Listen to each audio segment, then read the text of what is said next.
कोई तो रोक लो। दोस्तों, इस कहानी के पिछले भाग सुनने के लिए हमारे चैनल को विजिट करें। अब आगे। मेरा मन तो पहले ही वहाँ नहीं लग रहा था, इसलिए कमल की बात मुझे सही लगी। मैंने उससे बाहर घूमने चलने के लिए हाँ कहा और उसके साथ बाहर घूमने चला गया। हम लोग बहुत देर तक यहाँ वहाँ घूमने के बाद 9 बजे घर वापस आए। जब हम घर पहुँचे तो मौसा जी भी घर आ चुके थे। हम सब उनके साथ बैठकर बातें कर रहे थे, लेकिन कीर्ति वहाँ नहीं थी। शायद वो अपने कमरे में थी। मैं भी सबके साथ बैठ गया और बातें करने लगा। कुछ देर बाद कीर्ति भी वहाँ आ गई और उसे देखते ही मौसा जी ने उससे पूछा, तुम्हारे जाने की सारी पैकिंग हो गई या अभी भी कुछ बाकी है? कीर्ति बोली, सारी पैकिंग हो गई है पापा। मौसा जी बोले, ये तो अच्छी बात है, लेकिन 2 दिन बाद तुम्हारा जन्मदिन भी आ रहा है। अब तक तो तुम यहाँ रहोगी नहीं, इसलिए मैं चाहता हूँ कि तुम अपने जन्मदिन का गिफ्ट भी अपने साथ ले जाओ। अब बोलो, तुम्हें अपने जन्मदिन पर क्या गिफ्ट चाहिए? मौसा जी की बात सुनते ही कीर्ति की खुशी का ठिकाना ना रहा। उसने बड़े ही उतावलेपन से कहा, पापा मुझे जन्मदिन पर एक अच्छा सा मोबाइल चाहिए। मौसा जी बोले, अच्छा ठीक है, ले लेना। मैं कल तुम्हारी मम्मी को मोबाइल के लिए पैसे दे जाऊंगा, तुम स्कूल से आकर अपनी पसंद का मोबाइल ले लेना। मौसा जी की बात सुनकर वह खुश हो गई और कमल, जो अभी तक चुपचाप उनकी बातें सुन रहा था, अब उससे चुप ना रहा गया और वो भी बोल पड़ा, पापा मुझे भी मोबाइल चाहिए। मौसा जी बोले, ये तो कीर्ति के जन्मदिन का है, तुम चाहो तो अपने जन्मदिन पर मोबाइल ले लेना। अपने जन्मदिन पर मोबाइल मिलने की बात सुनकर कमल भी खुश हो गया। फिर मौसी ने खाना खाने की बात कही तो सब डाइनिंग टेबल पर आ गए और खाना खाने लगे। खाना खाने के बाद सब बहुत देर तक बातें करते रहे और फिर 11 बजे अपने अपने रूम में आ गए। निमी सो गई थी तो मैंने उसे गोद में उठाया और छोटी माँ के कमरे में लेकर आ गया। निमी को वहाँ लिटाने के बाद मैं वहीं बैठा छोटी माँ से बात करता रहा, जिसमें 11:30 बज गए। इसके बाद मैं कमल के कमरे में आ गया, मगर कमल कमरे में नहीं था। मैंने सोचा कीर्ति कल जा रही है, इसलिए शायद कमल कीर्ति के साथ बात कर रहा हो। मैं लेट गया और सोने की कोशिश करने लगा, मगर दिन में सो लेने की वजह से अब मुझे नींद नहीं आ रही थी, इसलिए मैं उठकर कमरे के बाहर आ गया। मैंने देखा कि कीर्ति के कमरे की लाइट जल रही थी, तो मैं उसके कमरे की ओर आ गया, मगर उसका कमरा खाली था। कीर्ति या कमल दोनों में से कोई भी कमरे में नहीं था।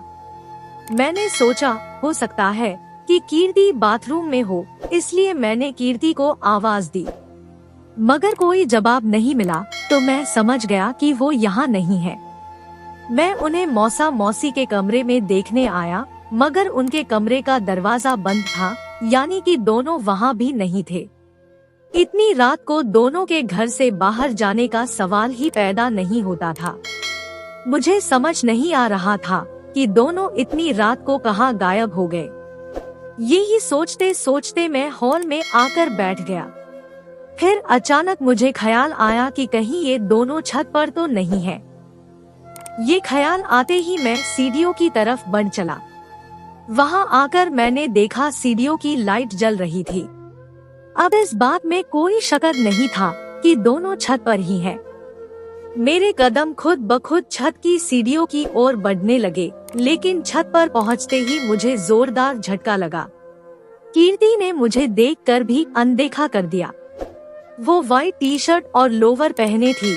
उसका एक पैर फर्श पर सीधा था, जबकि दूसरा पैर मोड़कर वो दोनों हाथ जमीन पर टिकाए बैठी थी। उसके एक हाथ में सिगरेट का पैकेट था, तो दूसरे हाथ में जलती हुई सिगरेट थी। उसने मुझे अपने पास आता देख सिगरेट का एक जोरदार कश लगाया और फिर अपनी नाक से धुआं निकालने लगी। मैं पास पहुंचा तो उसने बड़ी बेशर्मी से सिगरेट का पैकेट मेरी तरफ बढ़ा दिया। उन्हें सिगरेट पीते देख वैसे ही मुझे गुस्सा आ रहा था। उस पर कीर्ति की इस हरकत ने मेरा गुस्सा और भी ज्यादा बढ़ा दिया। मैंने उसके हाथ पर हाथ मारा और उसके हाथ से सिगरेट का पैकेट दूर जाकर गिरा, लेकिन उसने जलती हुई सिगरेट वाला दूसरा हाथ मेरी तरफ बढ़ा दिया। मैंने उस पर भी एक हाथ मारा और उसके हाथ से छूटकर सिगरेट दूर जाकर गिरी। इसके बाद भी कीर्ति मुस्कुरा रही थी। मैंने गुस्से में दोनों को घूर कर देखते हुए कहा, तुम दोनों को ऐसी हरकत करते हुए शर्म नहीं आती? लेकिन मेरी बात सुनकर भी कीर्ति मुस्कुरा रही थी। उस पर मेरी इस बात का कोई असर नहीं था। मेरा गुस्सा बढ़ रहा था और फिर मैंने कमल की तरफ अपनी उंगली करते हुए उससे कहा, तुझे कल मैंने जो हरकत करते देखा था उसको अनदेखा करके मैंने बहुत बड़ी गलती कर दी।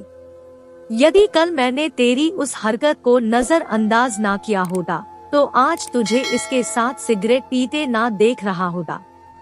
ये सिगरेट का पैकेट कीर्ति तो ला ही नहीं सकती। समझ ले, अब तेरी खैर नहीं, कल मौसा जी तेरी अच्छे से खबर लेंगे। मेरी बात सुनकर तो कमल की जान ही निकल गई। वो समझ गया कि मैं उसकी कल वाली किस हरकत की बात कर रहा हूँ। वो जल्दी से उठकर मेरे सामने आकर गिड़गिड़ाने लगा और बोला, यार इस सिगरेट पीने में मेरा जरा भी हाथ नहीं है। मेरी मजबूरी थी, वरना मैं ऐसा कभी नहीं करता। मैंने कहा, खुद तो गंदी हरकत करने से बाज नहीं आता और अब अपने साथ साथ अपनी बहन को भी बिगाड़ रहा है। मैं तेरी इस गलती को कभी माफ नहीं कर सकता। मेरी बात सुनकर कमल की हालत खराब हो गई और वो मिन्नत करते हुए कीर्ति से कहने लगा, अरे मेरी माँ, तू चुपचाप क्यों बैठी है? ये तो मेरी कोई बात सुन ही नहीं रहा है। अब तू ही इसको मेरी कुछ सफाई दे, वरना इसने पापा से ये सब बोल दिया तो तुम्हारा तो कुछ नहीं होगा, पर मुझे मार भी पड़ेगी और धक्के मार कर घर से भी निकाल दिया जाएगा। कमल की बात सुनकर कीर्ति ने मुझे ताना मारते हुए कमल से कहा, हम इसके सगे भाई बहन होते तो ये ऐसे हमारी शिकायत थोड़ी करता, बल्कि उल्टा हमें समझाता और पापा की डांट से भी बचाता। लेकिन तू चिंता मत कर, इसे जो भी करना है करने दे। मैं पापा से बोल दूंगी कि तूने जो भी किया मेरे कहने पर किया है। लेकिन कीर्ति की ये बात सुनकर कमल और भी ज्यादा घबरा गया। उसने कीर्ति को समझाते हुए कहा, अरे तुम पागल हो क्या, समझती क्यों नहीं? छुरी चाहे खरबूजे पे गिरे या खरबूजा छुरी पर गिरे, कटना तो खरबूजे को ही पड़ेगा। ये चाहे मैंने तुम्हारे ही कहने पर क्यों ना किया हो, लेकिन किया तो मैंने ही है। और ऐसा मैंने क्यों किया ये जानकर तो पापा मुझे जान से ही मार डालेंगे। तुम इसे पापा के पास जाने से रोक लो, मैं तुम्हारे पैर पकड़ता हूँ। कीर्ति बोली, मैं नहीं रोकूंगी, इसे जो करना है कर ले। कीर्ति की इस बात ने तो कमल के तोते ही उड़ा दिए। वो मेरे सामने हाथ जोड़कर अपनी सफाई देने लगा, यार मैंने इसकी बात मानकर बहुत बड़ी गलती की है, लेकिन मैं मजबूर था। इसने मुझे ब्लैकमेल किया, इसलिए मुझे इसकी बात मानना पड़ी। ब्लैकमेल किए जाने की बात सुनकर अब चौंकने की बारी मेरी थी। मेरी समझ में कुछ नहीं आया तो मैंने कमल से पूछा, तूने ऐसा क्या किया था जिस बात को लेकर इसने तुझे ब्लैकमेल किया? कमल समझ चुका था कि अब उसके पास सच कहने के सिवा कोई रास्ता नहीं है। उसने अपनी बात खुलकर रखते हुए कहा, मेरे दोस्त ने मुझे रखने के लिए कुछ गंदी बुक्स दी थी और पढ़ने को मना किया था, लेकिन मुझसे रहा नहीं गया और मैंने वो बुक्स पढ़ ली। उसके पिक देखने के बाद मेरा मन वो देखने का हुआ और तब मैं उनके कमरे में झांकने लगा। ऐसा करते एक दिन कीर्ति ने मुझे पकड़ लिया। इसने मेरी बात पापा को बताने की धमकी दी तो मैं डर गया और रोने लगा। मुझे रोता देख इसको मुझ पर दया आ गई और इसने मुझे इस शर्त पर माफ कर दिया कि मैं दोबारा ऐसी गलती नहीं करूँगा। मैंने कहा, जब इसने तुझे माफ कर दिया था तो फिर ये सिगरेट पीने वाली बात कहाँ से आ गई? कमल बोला, आज शाम को जब हम लोग घूम कर आए थे तो सब बैठे थे, लेकिन ये नहीं थी तो मैं इसके कमरे में गया। ये अपने कमरे में चुपचाप बैठी थी। मैंने इससे पूछा कि क्या हुआ, तो इसने मुझे कुछ नहीं बताया। लेकिन रात को सबके सोने के बाद सिगरेट पीने की बात करने लगी। जब मैंने इसे ऐसा करने से मना किया तो इसने कहा, ये मेरा राज छुपा कर रख सकती है, तो क्या मैं इसको एक बार सिगरेट नहीं पिला सकता? इसलिए मुझे इसकी बात मानना पड़ी। प्लीज यार, सिर्फ एक बार मेरी गलती को माफ कर दो। मुझे अब कीर्ति का सारा खेल समझ में आ गया था, इसलिए मैंने थोड़ा नरम बनते हुए कमल से कहा, मान लो मैं ये सब भूल भी जाता हूँ, लेकिन इस बात को कैसे मान लूँ कि तू ये सब गलतियाँ फिर नहीं करेगा? कमल ने कहा, मैं अब समझ गया हूँ कि ये सब चीजें थोड़ी देर का मजा है, पर बाद में बहुत बड़ी सजा है। मैं माँ कसम खाकर कहता हूँ कि दोबारा ऐसी गलती कभी नहीं होगी। मैं कमल की बात सुनकर कुछ सोचने लगा और कमल गौर से मेरा चेहरा देखते हुए मेरे जवाब का इंतजार करने लगा। तभी कीर्ति खिलखिलाकर हंसते हुए कमल से कहने लगी, तू चाहे अपनी माँ की कसम खा या अपनी बहन की कसम खा ले, मगर इसे किसी की कसम से कोई फर्क नहीं पड़ेगा, क्योंकि ये तो हमें अपना मानता ही नहीं है। तू बेकार में इसके सामने रो रहा है, इसे करने दे जो करना है। मैं बोल रही हूँ ना कि मैं तुझे बचा लूंगी, तो मेरा विश्वास कर, मैं तुझे बचा लूंगी। कमल ने कहा, क्या उल्टा सीधा बक रही हो, तुम चुप रहो। मैंने कहा, उसे बोलने दे जो बोलना है, लेकिन तू याद रख कि अब दोबारा ऐसी कोई हरकत नहीं करेगा। अब तू जा, मुझे अभी इससे बात करनी है। मेरी बात सुनकर कमल की जान में जान आ गई और इसके बाद वो वहाँ एक पल भी नहीं रुका और वहाँ से ऐसे गायब हुआ जैसे गधे के सिर से सींग गायब होते हैं। कमल के जाने के बाद मैं जाकर कीर्ति के पास बैठ गया। मैं अभी उससे कुछ बोलने ही वाला था कि तभी कीर्ति वहाँ से उठने लगी। मैंने उसे उठता देख उसका हाथ पकड़ लिया।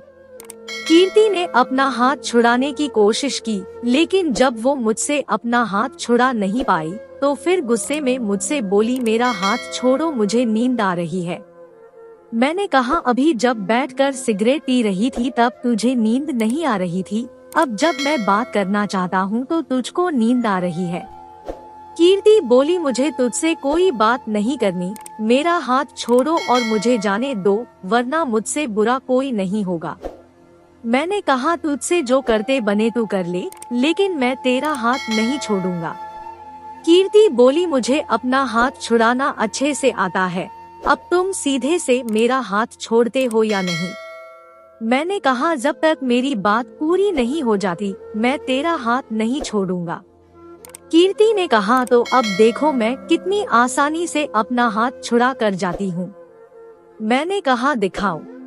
कीर्ति बोली, तुमको अम्मी निमी की कसम, मेरा हाथ छोड़ो और मुझे जाने दो। कीर्ति की ये बात सुनते ही मैंने उसका हाथ छोड़ दिया, लेकिन उसकी ये हरकत मुझे बहुत बुरी लगी। अपना हाथ छुड़ाते ही कीर्ति मेरे पास से उठकर खड़ी हो गई। उसने एक नजर मेरे ऊपर डाली और फिर मेरी हालत पर हंसती हुई वहाँ से चली गई। मैं चुपचाप बैठे उसे जाते हुए देखता रहा और उसके बारे में सोचता रहा। उसके जाने के बाद मैंने वहाँ पड़ा सिगरेट का पैकेट उठाया और उसे खोल कर देखा। उसमें सिर्फ 2 सिगरेट ही कम थी, जिसका मतलब था कि उन दोनों ने पहली सिगरेट ही जलाई थी और तभी मैं आ गया था। लेकिन अब मुझे 2 बातें परेशान कर रही थी। पहली तो ये कि कीर्ति को अचानक ये सिगरेट पीने की क्यों सूझी, और दूसरी बात ये कि कीर्ति ने कमल को इस शर्त पर माफ किया था कि वो दोबारा ऐसी हरकत नहीं करेगा। इसके बाद भी कमल ने अपनी हरकत करना बंद क्यों नहीं किया? कुछ देर तक मैं इन दोनों बातों का जवाब तलाश करता रहा, लेकिन जब मुझे इनका कोई जवाब समझ में नहीं आया तो अब मैंने नीचे जाना ही ठीक समझा। मगर नीचे आने से पहले मैंने वो दोनों जली हुई सिगरेट उठाई और उन्हें उसी सिगरेट के पैकेट में रख दिया। फिर पैकेट अपनी जेब में रखने के बाद मैं नीचे आ गया। नीचे आकर मैंने देखा कि कीर्ति के कमरे की लाइट अभी भी जल रही थी और उसकी रोशनी बाहर तक आ रही थी, जिसका मतलब था कि वो अभी भी जाग रही है और उसके कमरे का दरवाजा भी खुला हुआ है। मैंने उसके पास जाने की सोची, मगर घड़ी में टाइम देखा तो 1 बज गया था। इसलिए फिर मैं सीधे कमल के कमरे में आ गया। कमल लेटा हुआ था लेकिन जाग रहा था। उसे अभी तक जागते देखकर मैंने उससे कहा, क्या हुआ, तू अभी तक सोया क्यों नहीं? कमल ने कहा, नींद नहीं आ रही। मैं बोला, आएगी भी कैसे, आज तुझे मौसा मौसी के कमरे में झांकने को जो नहीं मिल रहा है। कमल ने कहा, मैं अब ये गंदा काम दोबारा नहीं करूँगा, मैं सच बोल रहा हूँ। मैंने कहा, अपने सच को अपने ही पास रख। तुझे जब कीर्ति ने पकड़ा था तो तूने उसे भी यही विश्वास दिलाया था, मगर उसके बाद भी तू ये सब काम करता चला आ रहा है। जब तूने हर समय उसके साथ रहते हुए भी उससे कहीं अपनी बात नहीं रखी, तब तो मैं तेरे घर आज बस का मेहमान हूँ। मुझसे कहीं बात रखने का तो सवाल ही पैदा नहीं होता। कमल बोला, नहीं, उसके बाद मैंने ये सब काम बंद कर दिए थे और वो बुक्स भी अपने दोस्त को वापस कर दी थी, मगर कल उसने मुझे कुछ और बुक्स रखने को दी थी। मैंने उसे मना भी किया था, मगर उसने कहा कि बस इस बार और रख ले, फिर मैं तुझसे ये रखने को कभी नहीं कहूँगा। मैंने दोस्ती की खातिर उन्हें रख लिया और उनको पढ़ भी लिया। फिर उन्हें पढ़ने के बाद मैं खुद को पापा मम्मी के कमरे में झांकने से रोक ना सका। मैंने कहा, चल जो हुआ उसे भूल जा, अब आगे क्या करने का सोचा है? कमल बोला, मैं अच्छा बनने की कोशिश करूँगा और जो गलतियाँ कर चुका हूँ अब उन्हें दोहराऊंगा नहीं। मैंने कहा, जितना तू सोच रहा है ये इतना आसान नहीं है, तुझे इन चीजों की लत लग गई है। कमल ने कहा, तो मैं क्या करूं जिससे मेरी ये लत छूट जाए? मैंने कहा, तेरी वो बुक्स कहाँ है, ला दिखा जरा। कमल ने कुछ सोचा और फिर सारी बुक्स निकालकर मेरे सामने रख दी। मैंने उनमें से एक स्टोरी की बुक उठा ली, फिर वो बुक उसे देते हुए पूछा, इस बुक में तुझे सबसे अच्छी स्टोरी कौन सी लगी? कमल ने बुक खोली और फिर उसमें से एक स्टोरी खोलकर मुझे दिखाई। मैंने थोड़ी बहुत उस स्टोरी को पढ़ा और फिर बुक को बंद कर दिया। फिर मैंने उससे कहा, कमल तुझे ये नहीं लगता कि तू कुछ गलत कर रहा है? कमल बोला, सच कहूँ तो पहले बहुत बुरा लगता था, मगर फिर धीरे धीरे अच्छा लगने लगा। कमल की बात सुनकर मैं कुछ सोचने लगा। फिर मैंने उससे कहा, तू यदि सच में ये सब छोड़ना चाहता है तो तुझे दो काम करना होंगे। कमल ने कहा, क्या? मैंने कहा, सबसे पहले तू ये बुक्स पढ़ना बंद कर दे और दूसरा ये कि तू अपने दोस्त बदल दे, क्योंकि तेरे ऊपर ये सब गलत संगत का ही असर पड़ा है। कमल बोला, मैं ये बुक्स पढ़ना तो बंद कर सकता हूँ पर दोस्त नहीं बदल सकता। मैंने कहा, क्यों? क्या वो दोस्त तुझे अपने परिवार से ज्यादा प्यारे हैं? कमल ने कहा, नहीं, ऐसी बात नहीं है, लेकिन वो मेरे सारे राज जानते हैं और यदि मैं उनसे दोस्ती खत्म करता हूँ तो हो सकता है वो मेरे साथ कुछ बुरा करे, मुझे बदनाम कर दे। मैंने कहा, वो सब तू मुझ पर छोड़ दे, यदि तू सच में उनसे दोस्ती खत्म करना चाहता है तो बोल, मैं ऐसा कुछ कर दूंगा कि वो खुद तुझसे दोस्ती खत्म कर देंगे। कमल बोला, अगर ऐसा है तो मैं तैयार हूँ।